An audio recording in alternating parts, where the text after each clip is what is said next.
Assalomu alaykum YouTube kanalimizda obunachilari, bizani doimiy kuzatuvchilar. Yana bir drabilkamiz aksiyaga tushgan. Bemalol mana shunday aksiya narxlarda xarid qilishingiz mumkin. Manzilimiz Toshkent shahrida joylashgan. Bularning dastavkalari ichida.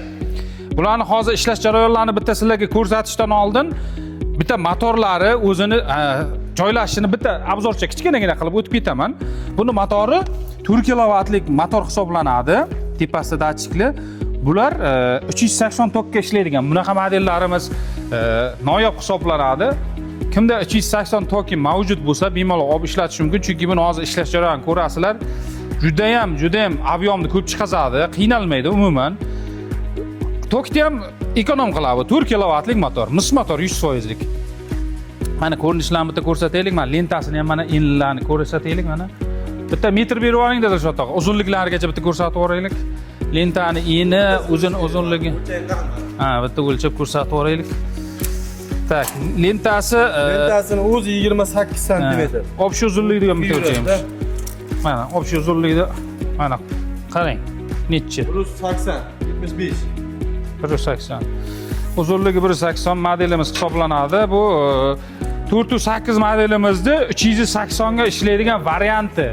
Bunaqa variantlardan oldin ham masalan bo'lgan juda odamlar spros bo'lgani uchun yana mana shu variantlaridan kelgan mana ko'rishingiz mumkin. Chunki 408 modelimiz hammasi 220 ga ishlaydigan hisoblanadi. Bu 380 tokka ishlaydi. Kimda 380 tok bo'lsa, bemalol ulgurib o'sha aksiya narxlarda xarid qilishingiz mumkin. Videomiz davomida oxirida buni narxlarini ham aytib o'taman. Undan avval mana shu qo'l xashagimiz turibdi. Sizlarga bitta ishlash jarayonida cho'tki ko'rsataman buni. Hozir shu yil masalan chorvon yili bo'lyapti, mana oddiy mana agorot chetida mana shunaqa hashaklar o'sib ketgan odamlarda ko'payib ketgan. Makka poya deysizmi, quruq hashakmi, ho'l hashakmi, hozir bitta chiroyli qilib ishlatib ko'rsatib beramiz. Ho'l quruq tanlamaydi. Umuman tanlamaydi. Ho'l quruq umuman tanlamaydi bu. O'tkazishini ham hozir ko'rasizlar. Bular keyin yana bitta narsa. Mana bu yamadan nimaga qopga, salafon qopga solib sotiladigan yemishlarni mana shu apparat taxlab beradi. Makka poyani o'sha salafonga yamani yemi bor-ku, o'sha yem qiladigan. O'sha narsani xuddi o'sha apparat qilib beradi. Hozir buni isbot ham qilib beramiz. O'sha salafon qoplaringizni taxlab qo'yavering, buni olishdan oldin bemalol olib borasiz. Makkangiz tayyor bo'lsa, sutasi bilanmi shuni solasiz, o'sha yamaga tayyor qilib beradi, selus qilib beradi. Bemalol tuzlab, salafon qoplarga solib, havosini olib, bemalol qoplab qo'yishingiz mumkin. Qishga ham turaveradi. O'sha sotib olmaysiz, yemishni bemalol xonadoningizda o'zingiz taxlab olaverasiz. Xohlasangiz buni tadbirkorlik qilsangiz ham bo'ladi. Chunki bu soatiga 5 tonnagacha ho'l xashakni o'tkazib berish quvvatiga ega. 5 tonnani bemalol ho'l xashakni o'tkazib beradi. Men o'ziga ham yozib qo'ydim. Og'irligi 135 kilogramm, mana ko'rib turibsiz, men o'ziga yozilgan. 135 kilogramm mana. Aborot 3000 aborotlik motor turibdi. Endi buni bitta hozir xudo xolasa ishlatib ko'rsatib beramiz endi. Buni realni bir hozir ishlash jarayonlarini ko'rsanglar, baho berasizlar. Bemalol mana shu ekrandagi raqamlarga murojaat qilaverasizlar.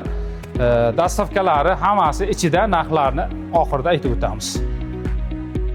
Yana bitta masala, buni bitta ichini ko'rsataylik. Baribir videoda ko'plar so'rash mumkin, ichini ko'rsatmadingiz deb. Ichlarni ham bitta ko'rsatib o'raylik. Mana pichoqlarni qarang buni, joylashishini.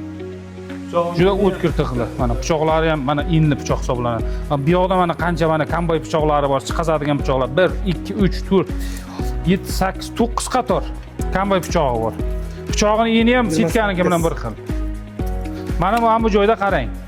Yirikroq, maydaroq qilib o'zingizga moslab chiqarishingiz mumkin. Keyin o'rtaga qo'ysangiz, faqat mana bu pichoqni o'zi aylanadi. Mana bu aylanmaydi. Xalostoid hisoblanadi bu. Hozircha mana yirikrog'ida o'tkazib ko'rsatib beramiz.